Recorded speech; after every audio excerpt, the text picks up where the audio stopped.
You're watching the greatest financial bubble in human history inflate right before your eyes, and almost nobody sees it.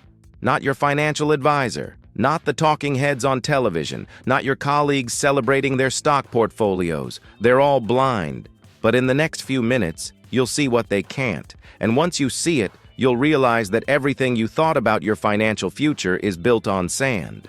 In 1929, the market crashed and 90% of wealth evaporated. In 2008, the housing bubble burst and millions lost everything. What's coming makes both of those look like practice runs.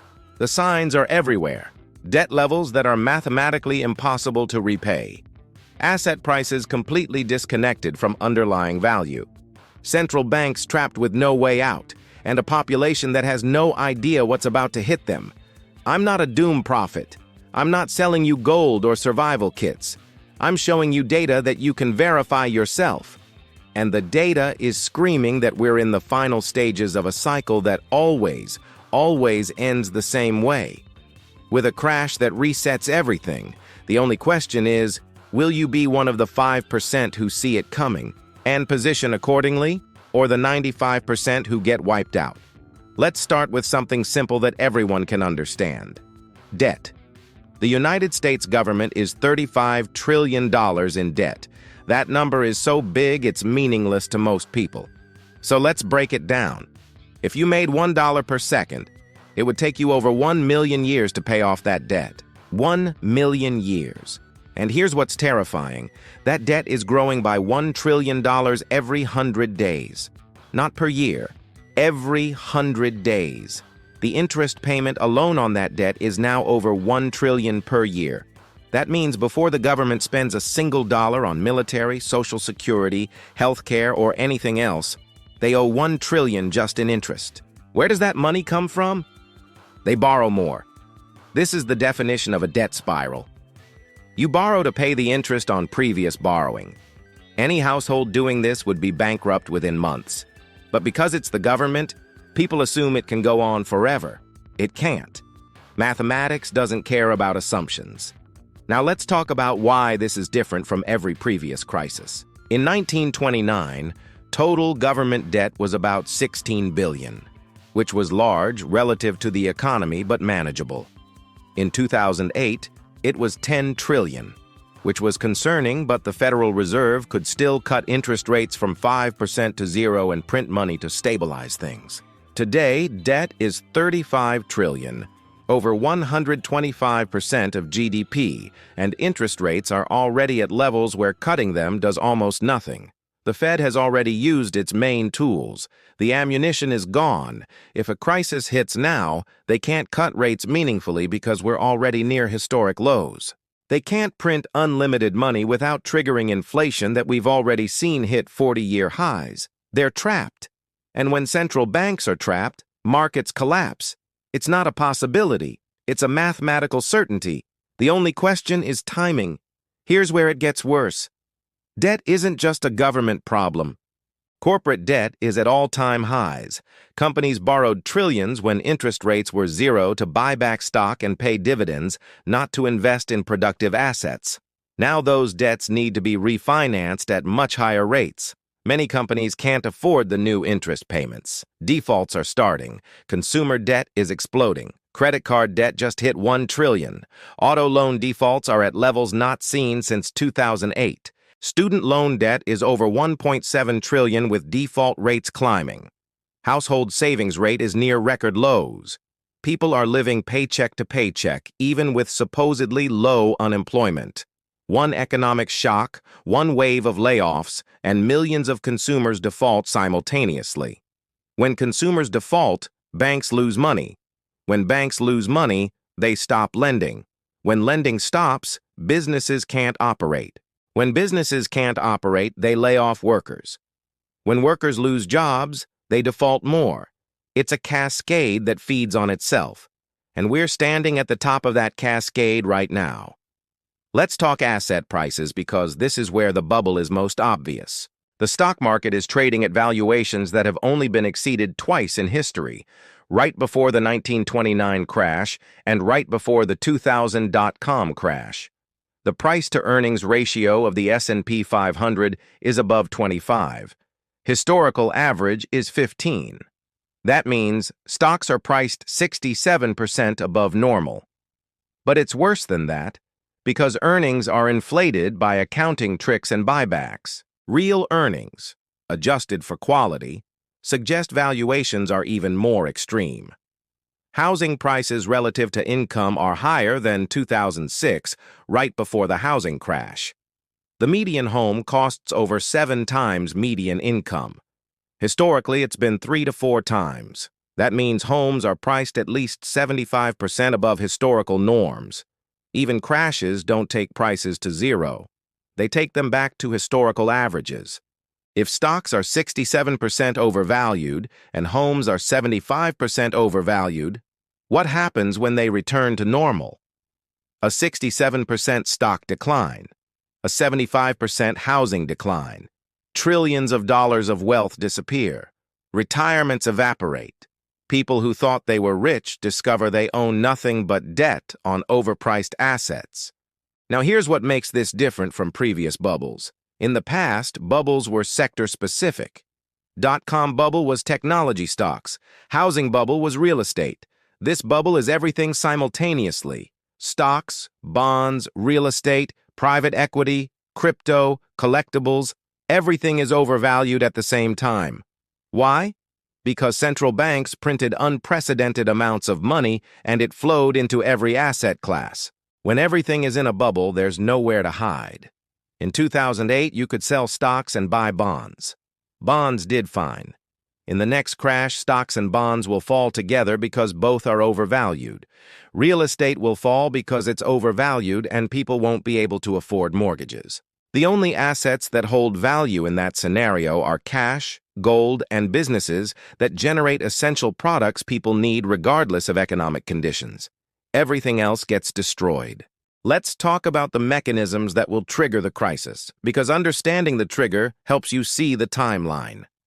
There are 3 possible triggers, and any one of them starts the cascade. First trigger, sovereign debt crisis. A major country defaults on its debt or has a currency collapse. This could be an emerging market, or it could be a developed nation. Italy's debt to GDP is 140%. Japan's is over 260%.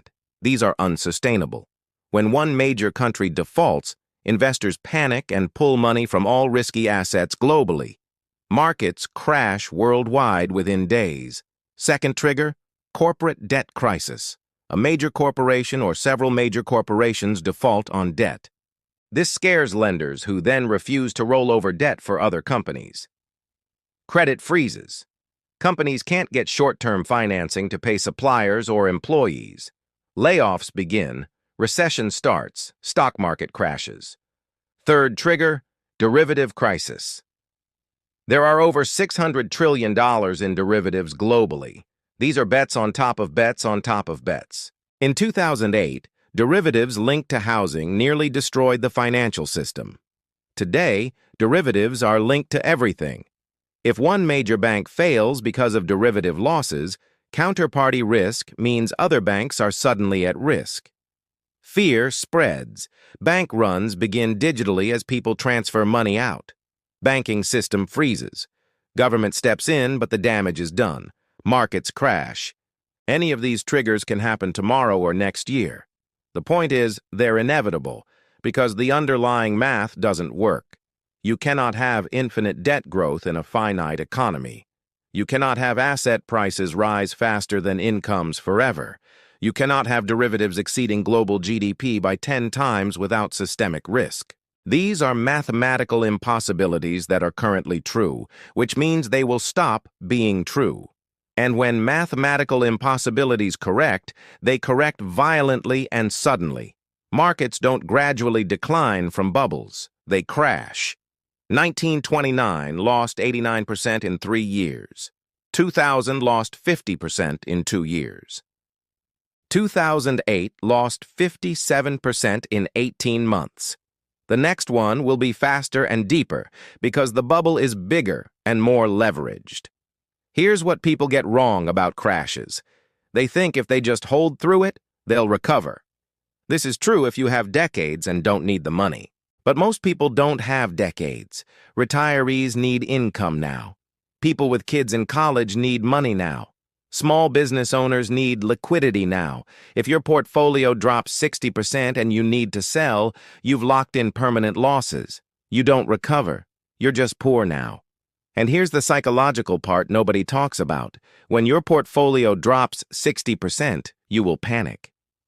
Everyone says they won't, but they will. You'll watch your nest egg cut in half, then cut in half again. You'll see news of banks failing and companies going bankrupt. You'll feel sick every morning checking your accounts, and eventually you'll break.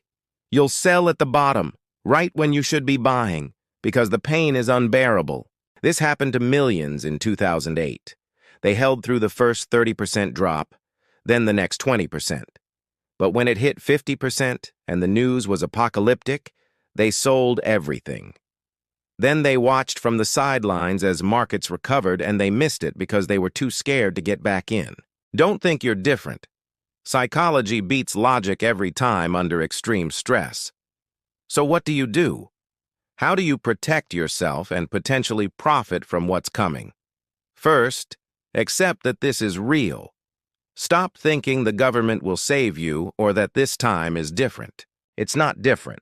It's the same pattern that's repeated throughout history, just bigger. Second, reduce exposure to overvalued assets. If your portfolio is 80% stocks and 20% bonds, you're going to lose 60% when this hits. Reduce stock exposure to 30 or 40% maximum. Move the rest to cash and inflation-protected assets. Yes, cash loses to inflation, but it loses 2 to 3% per year. Stocks will lose 60% in 1 year during the crash. Do the math. Third, eliminate debt aggressively. If you have consumer debt, pay it off now. If you have a mortgage, consider whether you can afford it if your income drops. Debt is death in a deflationary crash. Assets lose value, but debt stays the same, meaning your debt becomes larger relative to your assets. Fourth, build cash reserves. 6 months of expenses minimum, 12 months better. This lets you survive job loss and gives you ammunition to buy assets when they're cheap. Cash is king during crashes. Fifth, position in assets that do well during crises. Gold historically holds value when everything else fails. It's not about gold going up. It's about gold not going down while stocks drop 60%. Certain sectors do well in recessions. Discount retailers, essential consumer goods, utilities that people need regardless of economy, healthcare. These won't make you rich, but they won't destroy you. Sixth, prepare psychologically for what's coming. Understand that you will see your net worth drop. You will feel scared. You will want to panic. Decide now what your rules are. At what point do you sell? At what point do you buy? Write it down. When emotions are high, follow your written plan instead of your feelings. Seventh, educate yourself on previous crashes. Read about 1929, study 2008 in detail, understand the sequence of events, the timeline, how people reacted. Pattern recognition will help you stay calm when it happens again. Eighth, consider your human capital. Your ability to earn income is your most valuable asset. Is your job recession-proof? If not, what skills can you develop now that will be valuable when unemployment hits 15%? Diversify your income sources if possible. Now let's talk about the opportunity, because every crisis creates massive wealth for those positioned correctly. In 1932, you could buy stocks for 10 cents on the dollar of their 1929 value. People who bought in 32 and held became extremely wealthy.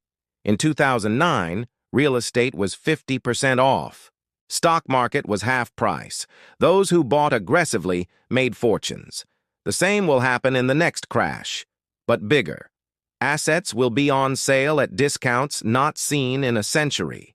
The wealth transfer will be enormous. Money will flow from the panicked to the prepared, from the blind to those who saw it coming, from the leveraged to the liquid. This is not immoral. It's not predatory. It's simply the way markets work. You can either be on the winning side or the losing side of that transfer. Choosing to be unprepared is choosing to lose. Here's the specific strategy. Phase 1 is now until the crash. Reduce risk, build cash, eliminate debt, position defensively. You will feel stupid doing this if markets keep going up. Do it anyway. Phase 2 is during the crash. Do nothing. Hold your cash. Watch assets fall. Resist the urge to catch falling knives by buying too early. Wait until genuine panic, until everyone you know says they'll never invest again, until the news is apocalyptic. That's the bottom. Phase 3 is the buying phase. When assets are down 60, 70, 80%, deploy cash aggressively. Buy quality companies at fraction of value. Buy real estate from desperate sellers. This is when you make your wealth for the next decade. Phase 4 is the recovery. Hold everything you bought. Don't sell when it's up 50%. Hold for years. The recovery from major crashes takes 5 to 10 years, but the gains are enormous. Phase 5 is the new bubble. Eventually, markets will reach new highs. New bubbles will form. That's when you sell, take profits, and prepare for the next cycle. This cycle is inevitable. It has happened dozens of times throughout history. South Sea Bubble 1720, Tulip Mania 1637. Every major financial crisis follows the same pattern. Excessive credit creation, asset bubble, crisis trigger, crash, panic, bottom, recovery. We're currently in the late bubble phase. The crisis trigger is coming.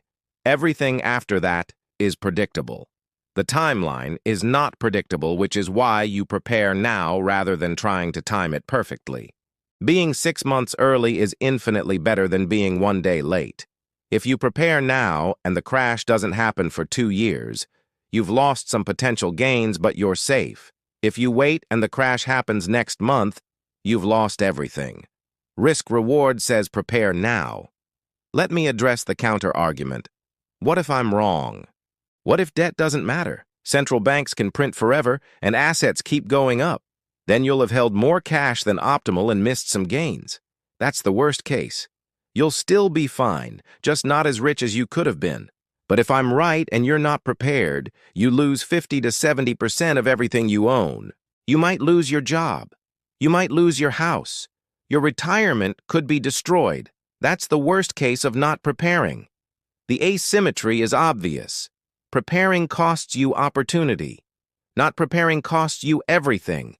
Which risk is worth taking? Here's what's going to happen over the next few years. Debt will continue growing until it can't.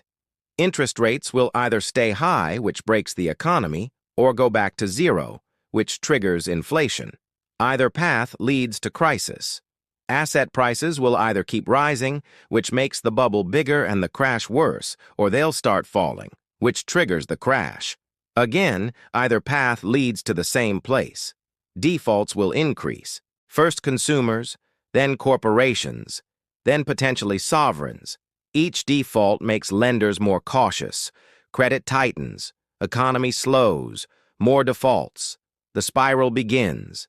At some point, a trigger event happens. Maybe it's a bank failure. Maybe it's a country defaulting. Maybe it's a derivative blow-up. Doesn't matter what specifically. The trigger starts the cascade. Markets crash 30% in days. Trading halts kick in. Panic spreads. Media shows people crying at banks. Government announces emergency measures. Markets crash another 30%. Now we're down 60%. Unemployment spikes. Businesses fail. Housing prices collapse. This continues for 12 to 18 months until genuine capitulation. That's when you buy. I know this sounds terrifying. It should. What's coming is the largest wealth destruction event of our lifetimes. But it's also the largest wealth creation opportunity. The Great Depression destroyed the old wealthy and created a new wealthy class. 2008 did the same on a smaller scale. This next crisis will be the biggest transfer in history. Tens of trillions of dollars will change hands. The question is, whose hands will it flow into? If you see this coming, build cash, reduce risk, eliminate debt, and position defensively, you'll be one of the buyers when assets are on sale. If you stay blind, keep your money in overvalued assets, and panic when the crash comes, You'll be one of the sellers giving your wealth away at the bottom. This isn't doom and gloom. It's reality based on mathematics and history. The numbers don't work. They will correct, violently. You now see what 95% of people refuse to see. You have information they don't have. What you do with that information determines your financial future for the next decade. Prepare now or lose later. The choice has always been yours. Share this with someone who needs to wake up. Subscribe, because we're going to track this crisis as it unfolds and show you exactly when to buy. See this or stay blind. Your future depends on which you choose. Tentar novamente, J.